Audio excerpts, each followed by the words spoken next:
रसूलुल्लाह सल्लल्लाहु अलैहि वसल्लम ने फरमाया, दो आदतें ऐसी हैं जिन्हें जो भी मुसलमान पाबंदी और पुख्तगी से अपनाए रहेगा वो जन्नत में जाएगा।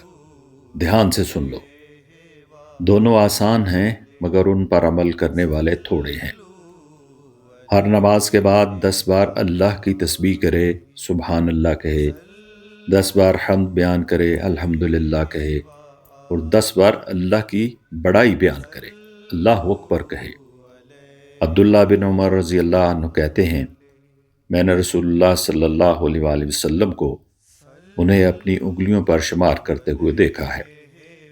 आपने फरमाया, ये तो ज़ुबान से गिनने में 150 हुए, लेकिन ये 10 गुना बढ़कर मीज़ान में 1500 हो जाएंगे। ये एक खसलत व आदत हुई। और दूसरी खसलत व आदत ये है कि जब तुम बिस्तर पर सोने जाओ तो 100 बार सुबहान अल्लाह, अल्लाह अकबर और अल्हम्दुलिल्लाह कहो। ये ज़ुबान से कहने में तो 100 हैं, लेकिन मीज़ान में 1000 हैं। अब बताओ कौन है तुम में जो दिन रात 2500 गुनाह करता हो।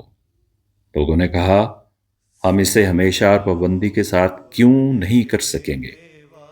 आपने फरमाया, इस वजह से कि तुम में से कोई नमाज पढ़ रहा होता है, शैतान उसके पास आता है और उससे कहता है, फलां बात को याद करो, फलां चीज़ को सोच लो, यहाँ तक कि वो उसकी तवज्जो असल काम से हटा देता है ताकि वो उसे न कर सके।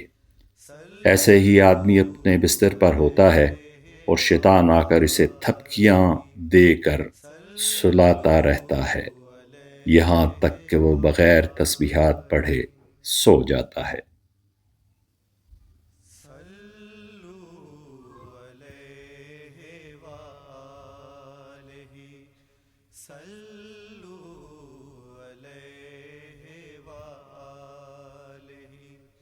सल्लल्लाहु